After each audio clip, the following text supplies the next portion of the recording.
Good morning student. आज की online class में आप सभी का स्वागत है। इस क्लास में अपन ऑर्गेनिक केमिस्ट्री की अपने पहली यूनिट चल रही थी, जिसमें अपन हेटेरोसाइक्लिक जो कंपाउंड है उनके बारे में पढ़ रहे थे। उनकी काफ़ी अभिक्रियाएं अपन ने पढ़ ली थी। आज पढ़ते अपन basic nature of pyrrole. Basic nature of pyrrole. Pyrrole का बेसिक नेचर देखें तो किस प्रकार से होता है। ये पायरोल है, ये इस प्रकार से इसकी संरचना है। 5 एटम होते हैं। ये NH, इसके ऊपर लोन पेयर है और यहां पर डबल बॉन्ड होते हैं। अब देखो ये जो पायरोल है, इस पायरोल में ये जो लोन पेयर के इलेक्ट्रॉन है, ये लोन पेयर के इलेक्ट्रॉन कहाँ यूज हो जाते हैं? इसकी रेजोनेंस स्ट्रक्चर में यूज हो जाएंगे। ये इस प्रकार से इसकी रेजोनेंस स्ट्रक्चर बनेगी।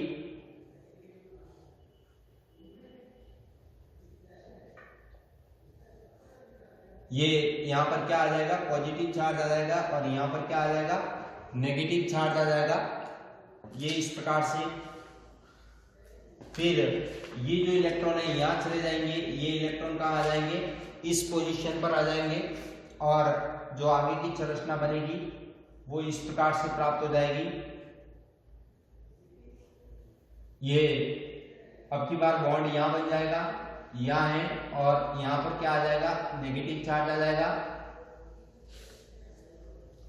नेक्स्ट स्टेप के अंदर ये माइनस के इलेक्ट्रॉन यहां आ जाएंगे और इस बॉन्ड के इलेक्ट्रॉन यहां आ जाएंगे, तो संरचना बन जाएगी NH। यहां बॉन्ड बन जाएगा, यहां बॉन्ड बन जाएगा,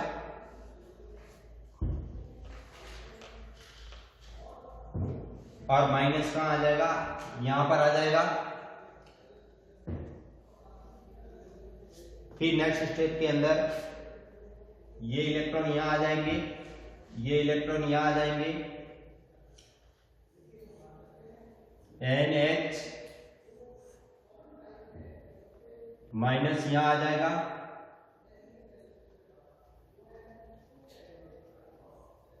ये इस प्रकार से जो संरचना है ये बनती है।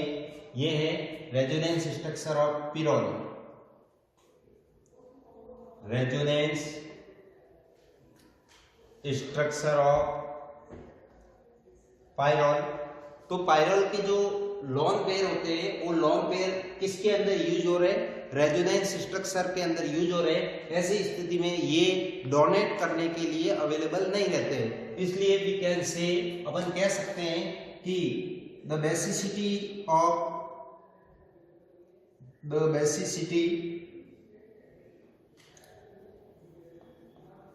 पायरोल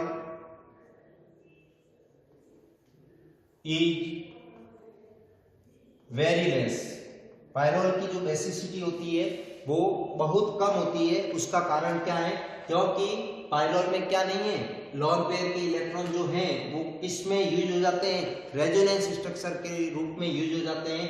वो डोनेट करने के लिए अवेलेबल नहीं रहते हैं। इसलिए pyrrole is a highly weak base. एक बहुत दुर्बल क्षार की तरह ये जो है वो बिहेव करता है। अगर इस पायरोल की प्रोटोनेशन करवा दिया जाए, यही पायरोल है, अगर इसका प्रोटोनेशन करवाओगे आप, जब इसका प्रोटोनेशन करवाओगे H+ को जोड़ोगे तो H+ ये लोन पेयर के इलेक्ट्रॉन जब किसको दे देगा? इस H+ को दे देगा, तो नाइट्रोजन से क्या जुड़ जाएगा? प्रोटॉन जुड़ जाएगा। इस प्रकार से जो नाइट्रोजन है उस नाइट्रोजन से क्या जुड़ जाता है? ये प्रोटॉन जुड़ जाता है और ये इस प्रकार से N पर क्या आ जाएगा? पॉजिटिव चार्ज आ जाएगा। ये इस प्रकार से ये प्रोटोनेटेड पायरोल बनता है। Protonated pyrrole. अब ये जो प्रोटोनेटेड पायरोल है, ये प्रोटोनेटेड पायरोल कैसा होता है? अनस्टेबल होता है, अनस्टेबल होता है। और अनस्टेबल क्यों होता है? क्योंकि इसकी कोई रेजोनेंस स्ट्रक्चर नहीं होती है, इसकी रेजोनेंस स्ट्रक्चर नहीं बनती है। और रेजोनेंस स्ट्रक्चर नहीं बनने के कारण ये यौगिक कैसा होता है? अनस्टेबल होता है। तो इस प्रकार से इसका जो प्रोटोनीकरण है, वो प्रोटोनीकरण जब किस एटम पर होता है? नाइट्रोजन एटम पर होता है। तो उस कंडीशन में बनने वाला जो प्रोटोनेटेड पायरोल है वो कैसा होता है?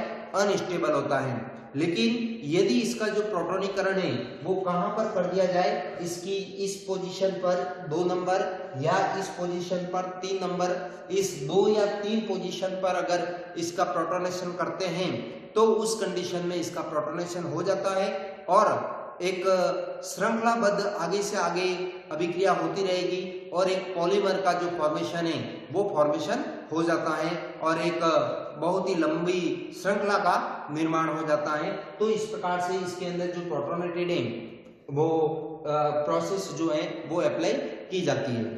Thank you, very very thank you.